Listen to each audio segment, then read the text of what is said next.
Өкмөт башчысы убактылуу өргүүгө кеткенин жарыялады. Анын себеби катары жыштык сатууда коррупцияга байланыштуу ат аталганын мен түшүндүрдү да.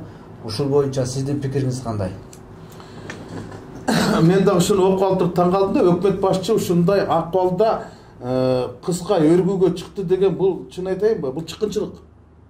Чыккынчылык. Өлкө карантинде. Анан карантин убагында өкмөт иштеш керек да.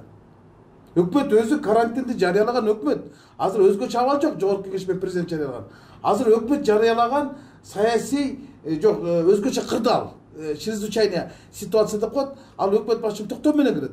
Анан өзү элди карантинге камап коюп турган өзү эргүүгө чыгып кеткен бул кандай? Бул мындай болбош керек болчу. Мен таң калдым. Анан бул айтып атпайбы, менин жанагы жыштыктарды сатуу боюнча коррупциялык берелер боюнча мен жогорку кеңештен айыптады, мындайда мен четтеп турушум керек. Анда сен кызматыңан четтеп турушуң керек болчу.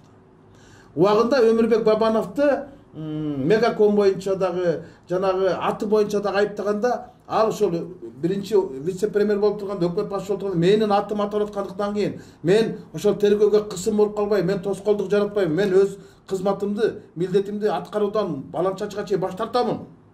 Мен милдетимди аткарууга орун басарыма жүктөймүн деп кеткен да. Анда ошентип кетсин.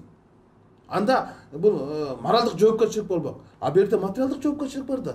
Өлкө карантинде. Өкмөт башчы болсо эс алууда кымыз ичип жатса бул кандай? Бул деген согуш убагында, согуш ондагы согуштуга жетекчилик кылган командирдин качып кеткени менен барабар болот. Өкмөт башчынын мындай учурда кетип калган. Эми аны кече айтып чыгышпады. Генеральный прокуратура биз предписание бергенбиз, буну кайта жокко чыгарганбыз, тиги деп.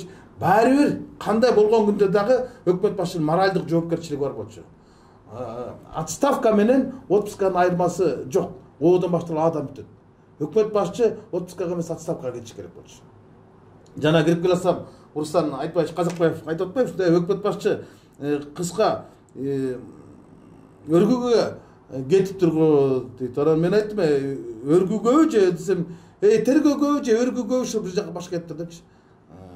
Мындайда тергөөгө кетеби, өргүүгө кетеби, мындай акыбалда карантин учурунда өз элин, өз өкмөттү тыштап кеткен бул жоопкерсиз кадам. Бул жоопкерсиз адам. Мындай кылбаш керек болчу өкмөт башчы. Кыйын кырдаалда тыштап кеткен. Жыштык боюнча айта турган маселе башка. Менин башка нерседен шексенип атам. Өкмөт башчынын ушундай учурда кетип калышына бүгүнкү жогорку кеңеште карала турган мыйзам себеп болду деп ойлоп атам.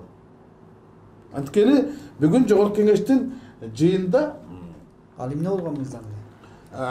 Бул мыйзам Кыргыз Республикасынын салык кодексин колдонууга киргизүү жана Кыргыз Республикасынын мыйзамына өзгөртүү киргизүү тууралуу мыйзам. Буну биздин карантиндин убагында өкмөт 3 окууда шашылыш түрдө кабыл алдырып, Экмет Байпакбаев жазган мыйзамды биз азык-түлүк коопсуздугун эске алуу менен ушул мыйзамды кабыл алып бергиле. 3 окууда деп 15 апрелде депутаттардын бардыгын колун кайырганын колун кайрып, сөзүн кайырганын сөзүн кайрып өткөрүп алган болчу. Бул деген кошумча нарк салыгынан бошотулган буудай унга болгон мыйзам болчу. Ошондо аябай чоң талкуу болгон. Ошондо Исхак Пирматов айткан, бул 2-3 кишинин гана кызыкчылыгы деп. Ошондо бир топ депутаттар айткан, бул мыйзам деген лобби.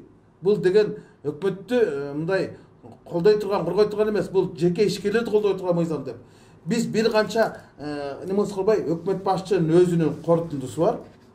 Өкмөт башчы премьер-министр Абылгазиев 1 апрель 2020 жыл 1 апрелинде Кыргыз Республикасы салык кодексин колдонууга киргизүү жөнүндө Экмет Байпакбаевдин мыйзамынын корутундусу жактырылсын, Кыргыз Республикасынын жогорку жиберилсин дейт. Мына 1 апрелде булар жогорку кеңешке макулдук берип атат. 8 апрелде кирип жогорку кеңеш комитеттеринде каралып, 15 апрелде 3 мыйзам бузуу жолу менен 3 окууда биз кабыл алып бергенбиз. Ошондо ызы-чуу чыккан. Каршы болушкан көпчүлүк депутаттар болбой отуруп, карантиндин убагында өзгөчө абалда ушул мыйзамды өткөрүп кетти. А президент кол койбой койду.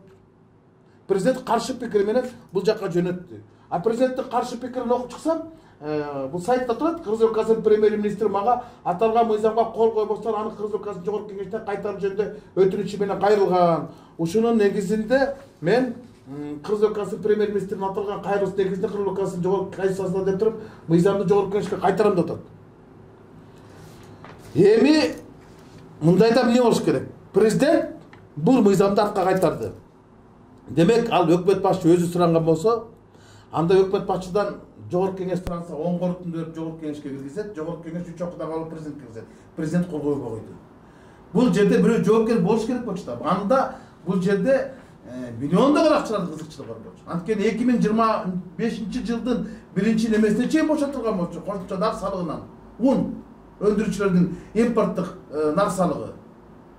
Ушунда айтылган болчу, бер деген бул миллиарддаган сом акчаларга зыян келтирет деп. Болбой отуруп алып кеткен. Мындайда же өкмөт башчы отставкага кетиш керек, же жогорку кеңеш таркалыш керек. Башка жол жок. Бул азыр эч ким майын бербей турбайбы? Мыйзам жокчу, бул бүгүн айтылбаса эртең айтылат да. Эмне үчүн президент өзгөчө абал учурунда өзгөчө кабыл алынган мыйзамга өзгөчө пикир жаратып салды? Эмне үчүн өкмөт башчы эки пикир жаратып салды? Жогорку кеңешке киргенге макулдук берип атат, президентке киргенге каршы пикир берип атат. Бул өкмөт башчынын керт башынын жоопкерчилиги. Мындайда өкмөт башчы ушул нерсе менен асып көрүш. Менин бүгүнкү эргүүгө кеткенге эң негизги себеп болуп жаткан ушул нерсе деп ойлоп турам. Анткени мен буга чейин уккам, өлкө башчынын өктөмдүү сөзүн айтып, өкмөт башчынын ушул мыйзам долбоор менен уят карганын, каты зекет айтканын укканым болчу. Мына бүгүн жогорку кеңешке келип, жогорку кеңеш муну кайта президенттин каршы пикирине макул болуп койду. Жок, кандай болуп калды? Жогорку кеңеш 3 окууда кабыл алып президентке жөнөтсөк, президент силер карабапсыңар, урматтуу депутаттар. Премьер-министр сурап атат, мен артка кайтаргыла деп. Мен артка кайтарам. Эми кайта экономикабыз кетет. А эмне кереги бар эле? Мына азыр өзгөчө кырдар аяктап калды. Кимдин ойлору бул? Мына ушул маселелерге алдыдагы убакыттарга жооп издешибиз керек. Өкмөт башчыдан биз сурашыбыз керек. Эмне үчүн сиз жогорку кеңешке макул болдуңуз? Корутундуруун жактырдыңыз, Байпакбаевдин мыйзамын. 3 окууда кабыл алып берип сурандыңыз. 6 фракция макул болушту. Мыйзам бузуу жол менен депутаттарды эмнеге ушундай мыйзамсыз кадамга алып бардыңыз? Анан бизди ит кылып туруп президентке кол койууга жөнөткөндөн кайта каршы пикир жаздыңыз. Бул депутаттар кабыл алган мыйзамга кол койбой артка кайтарыңыз деп. Эмне үчүн бизди шерменде кылдыңыз? Же өзүңүз шерменде болдуңуз? Ушул жоопту табышыбыз керек. Чоң рахмат. Ачуучундукты бир гана биздин Фабула ТВ YouTube каналынан угасыз. Жазылууну унутпаңыз.